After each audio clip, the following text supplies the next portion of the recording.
So hi, and welcome back, I guess, for my lovely Lego fans, Lego addicts out there.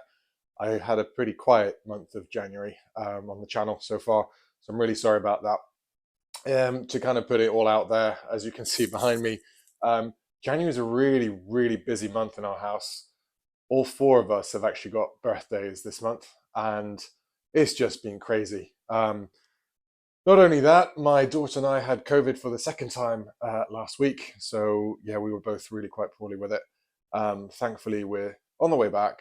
Um, my throat's probably going to be getting quite dry while I'm filming this video. So, apologies in advance, which is made all the worse by the fact that I've got a new little microphone.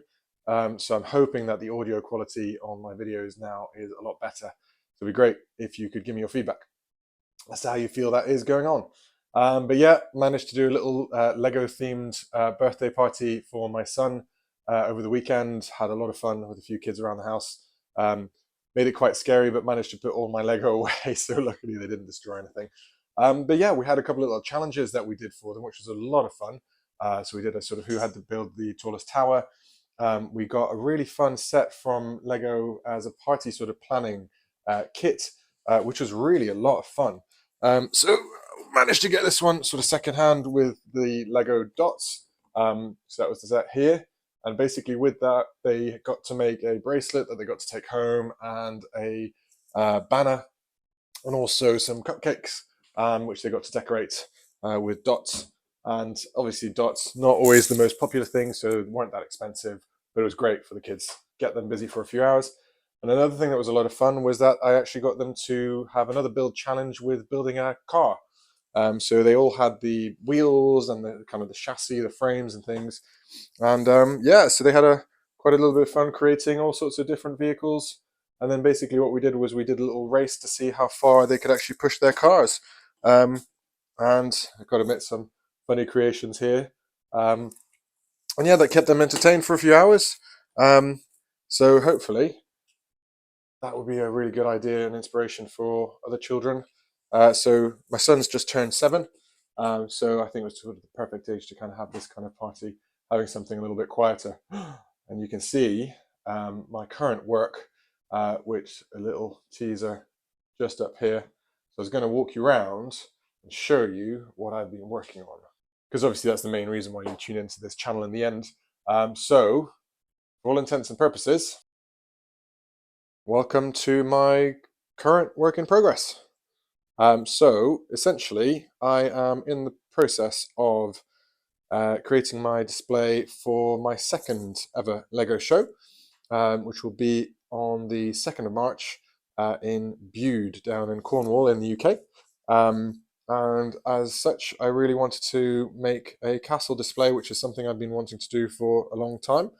Um, and yeah, I haven't filmed it unfortunately so far, just because, as I said, I've just not been feeling up to filming, and to be honest with you, completely forgot about it with everything that's been going on and not feeling that well. Um, but let me talk you through some of the things that we've been making and some of the things we've been doing so far. So you'll notice that the main gist of the castle is actually the Lion Knight's castle, which I have altered and tweaked slightly. So one of the things I always knew I wanted to do was to copy the roof of the blacksmith into the castle, just because I absolutely love this combination of colors with the black, the blue, the dark blue, the standard blue, and then the green, the olive green.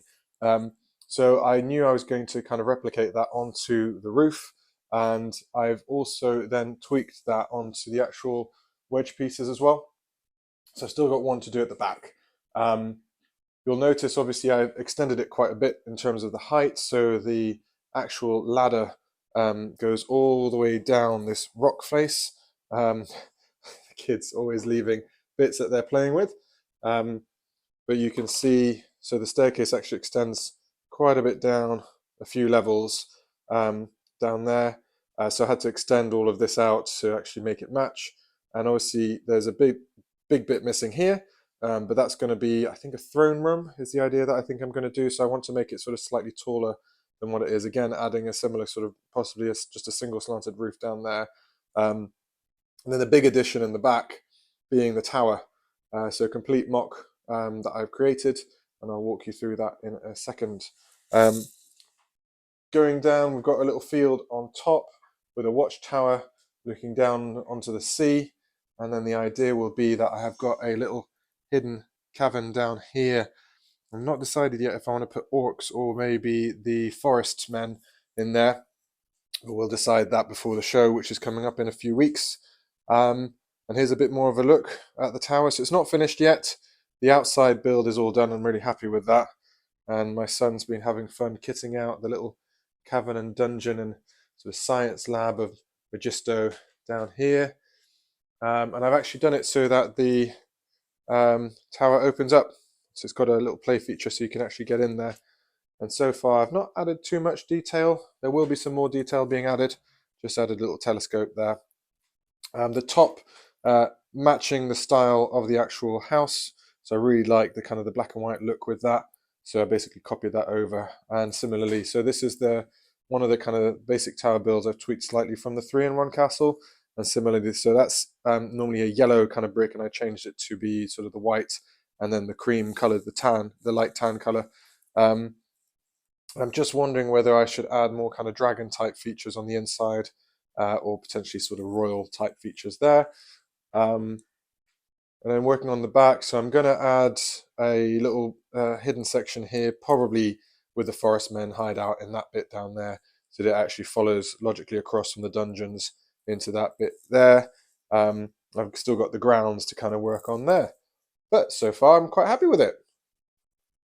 So yeah, that's the main crux of the castle really, and hopefully it'll be looking really nice for the show. But that's not all that we've got on the video for the moment, so hang fire and let's show you through the village. So moving back to the front again, so we've got a nice little bridge that I've created here that takes us into a marketplace, or the main square of the town, with a little figure monument here of probably the peacekeeper or the savior of the castle at some stage during a wicked battle that happened previously. And you can see my market stalls that I've actually just pinched off my Christmas market, in all fairness, that I just moved over because I thought, actually, you know what, they're still in keeping with the time. So yeah, no, I'm really happy with those, and they're obviously useful to not have to break them down and then build something else. I've always loved having a veggie patch in the sort of the scenes, so created a little veggie garden down here with some pumpkins growing, some carrots, some parsnips, and then some of my own kind of weird and wonderful creations of hopefully something that looks a little bit like corn, and then I don't know, maybe some aubergine or something like that, something purple. Got to add a little bit of color, otherwise it's all just green, grey, and brown, which is just a little bit tedious. So we had our pigs in the pigsty in the back, and as we've seen before, got the cows up front. And then moving down from the square, we've got our dock. So the dock you'll have seen from videos before with my little lift that I've made. So I've extended that and made it a bit of a bigger dock with some stock in here. So I'm going to be adding a few more details into kind of things that they'll be shipping into in and out of the dock. And then we've got some livestock in the little boxes there. So we've got a couple of chickens and things in there for fun. And then, as everyone's sort of noticed, the blacksmith, so I tweaked it a little bit on my mill's plate just so that it fit more. It was really quite difficult to figure out where I wanted to place it, but I wanted it to be quite visible. And I'll talk you through my plan as to what it's going to be like for the show. But it's essentially, I really wanted the front face of the blacksmith to be visible because I really like this detail here with the staircase going up. So yeah, so rather than that being the seafront and the coast, it's now become a little lake or a little pond just outside there. It's a nice little chicken coop using the pieces from the sort of the hay type feature, which was from the castle roofs. I've changed that over into a chicken coop, but we've also got a little wood store here and stables for the horses. And then this is the biggest kind of work and the biggest creation so far has been my tavern or inn. So yeah, as you'll see, it's obviously kind of mimicking the style of the blacksmith, and I used a lot of inspiration from it. So the main kind of gable ends, if you will, are very similar, if not near identical in style to the actual blacksmith. This one's got a chimney coming through because we've got a chimney in the kitchen down there that I'll show you in a second. And the fun challenge that I had on this occasion was actually we had a right angle here. So trying to figure out how to actually get the roof going around there was an absolute pain in the bum. But I'm fairly happy with how it turned out and in keeping with the blacksmith. So this is all openable. So yes, I've not kitted out the interior yet, but all the roof bits are removable, and I've actually made it so that it's modular, so that we are able to actually remove the floors down here with a couple of jumpers on the corners. And on the inside, although it's not done, and there's not a huge amount of good lighting here, but you can see we've got a fireplace in the distance there. So I'm going to probably be putting some beds and things here and some belongings and maybe some chests and things and similar on this side. Haven't just quite figured out how I'm going to do that yet. But I wanted to leave it open so that actually people can see in. And then again, I can show you the kind of the other gable end again, mirroring the finishing on the inside of the blacksmith. On the ground floor, we're going to have the main tavern shop floor here with the innkeeper pouring a drink. And I don't know if you can see it that well. I think it's probably quite dark on the video, but we've got sort of bottles and glasses and things back here. And then we're going to have the kitchen I'm going to make in this bit here. I think I'm probably going to need to put in some light bricks just to actually bring it all a little bit to life.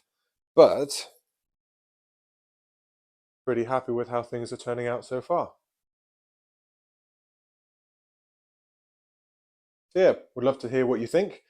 Leave a comment down below, and if you're enjoying the videos and if you enjoy this kind of content, then please do consider leaving a like, a comment, or subscribe. There'll be more videos kind of coming up over the next kind of few weeks about this particular project, and then hopefully a few more of the medical videos I know I've been lagging behind on, and I said in December that I was going to do some more of those, so stay tuned, those are definitely coming. Back into the plan now of what I'm hoping to achieve with this particular set. So the main challenge that I had on this particular build is the time limitation and also the space restriction. So I was given the chance to have three tables that are kind of 2 foot by 2 foot. So my plan is that, and fortunately I've been thinking in advance of how I was going to do this. So all of these plates are actually Mills plates. So they're easily movable and I can change things over. So there are different size plates. So we've got some 32 by 32, we've got some 16 by 32, we've got some of the larger plates as well here, and I'm using some of the IKEA boxes as an elevation element just to save on bricks and time really. So the main castle section is basically on one big 2 foot by 2 foot square. Similarly, we've got the main village on a 2 foot by 2 foot square.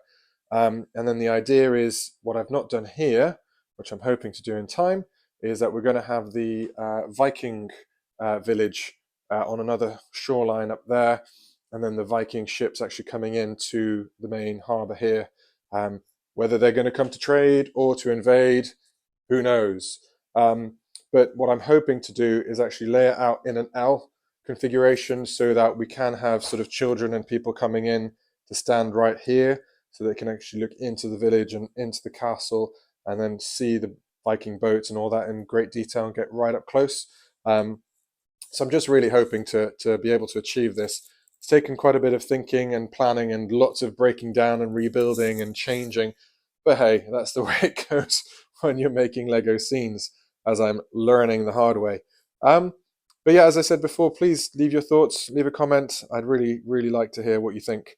And hopefully we'll catch up with you soon. Take care, everyone. Have a nice day.